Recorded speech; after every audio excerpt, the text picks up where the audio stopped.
Welcome to the Jacob's Ladder podcast, where we talk about loving God, loving others, and loving ourselves at work and at home. Today is a pondering or triple P episode where I share some of my thoughts that I hope will be purposeful and meaningful for you, and I combine it with praise for our Creator.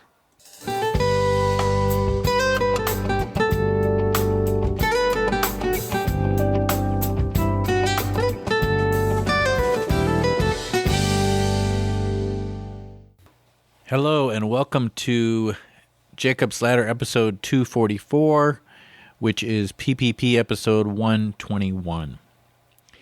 And today we are going to talk about peanut butter sandwiches and the 20-to-1 ratio. And what do these things have in common?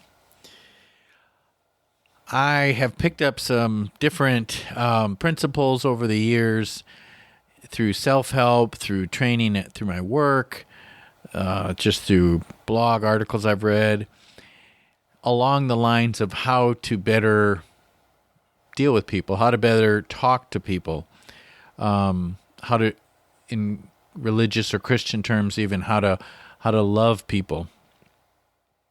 And there's three, you might call them principles, that have stuck out to me. I mean, there's others, but there's three of them that I want to talk about today. The first one is the peanut butter principle. If you've ever had to give a pill to your dog, you may have quickly learned that the best way to get them to eat that pill, if they don't want to eat it by itself, is to stick it in a blob of peanut butter and have them eat that peanut butter, because it's hard for them to eat the peanut butter without eating the pill, and they don't even realize maybe they're getting the pill. So as I apply this is when I'm sharing something that's challenging or difficult, or trying to either correct someone or share something with a friend or even an enemy that is difficult to hear, I want to try to wrap it up in something that is salty, you might say, or tasty, something that is encouraging. And so never just provide something harsh. Wrap it up in love. The next principle is very closely related to it. It's called the sandwich principle, and the idea is if you're going to give a correction or something negative, something that's going to be difficult for someone to hear, sandwich it in between two good things. So you might start out by saying, Jim, I love you. You're such a good friend of mine. I really value you. I got to share something that might be hard to hear. And then you share it, and then you finish up with something positive like, I'm only telling you this because I love you, and I don't want this to be unsaid or to be between us, and I hope you can receive it in that manner. Something like that as an example. So that's the sandwich principle.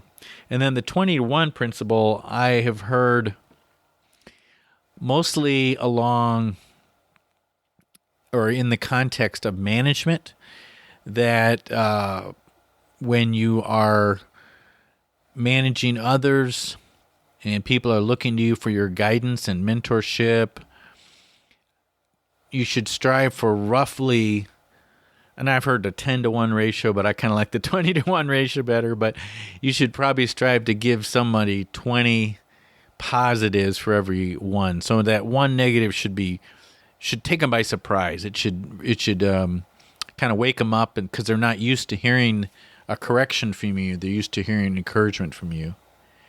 And I mean, the reason for that is there's multiple reasons, but one of them is exhortation or encouraging others is a way to love people, and that should be what we're primarily trying to do, is to love others.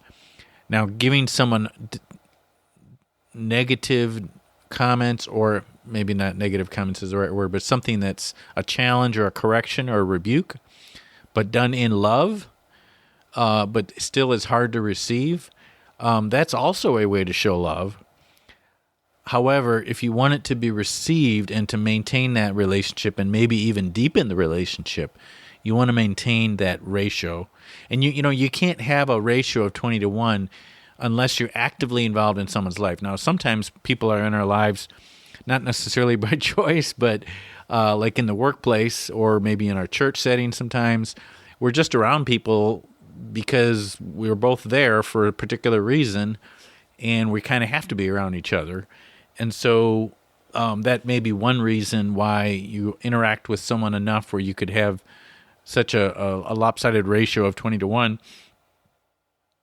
If you're outside of work or outside of church, that might be true of blood relatives, that are around each other, even if they don't necessarily want to be, but they're family, and so you're around them.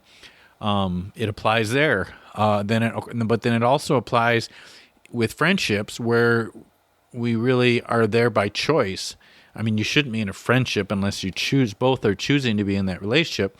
And I guess the point I'm trying to get at by saying all that is that if you're in just an acquaintance relationship,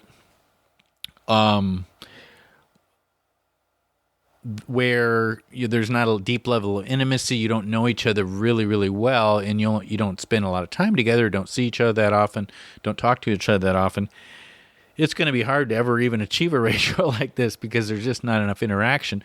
But if you are in a friendship where there's a lot of interaction, then you want to remember this type of ratio that, and this certainly is true with your kids. I mean, and I've learned this, more over the years. I wish I would have had more of a 20-1 ratio when my children were younger. But I think it's so important to have that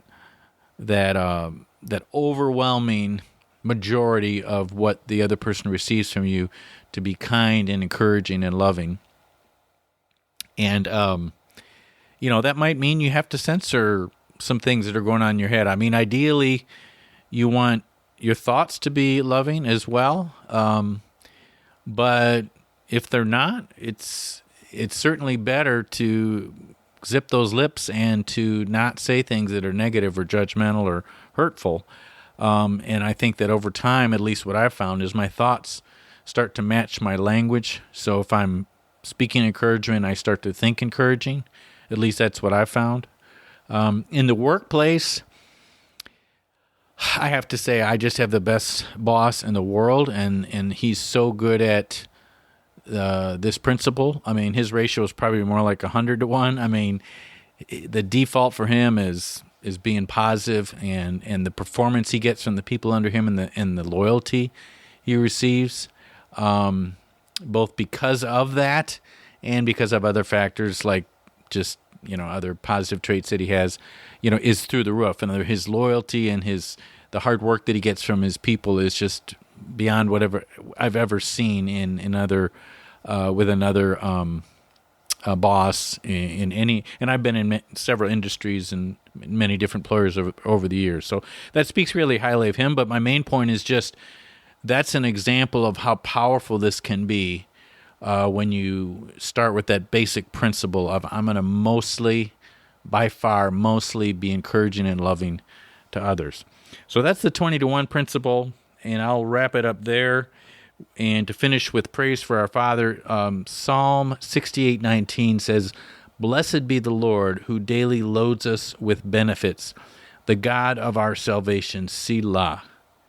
And I think that says it all right there. Our Father is worthy to be... Well, I'm not even going to add to it. I don't need to add to that. God's Word stands just fine all the time on its own. So I'll leave it at that.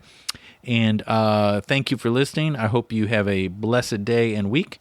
And we'll talk to you soon. God bless.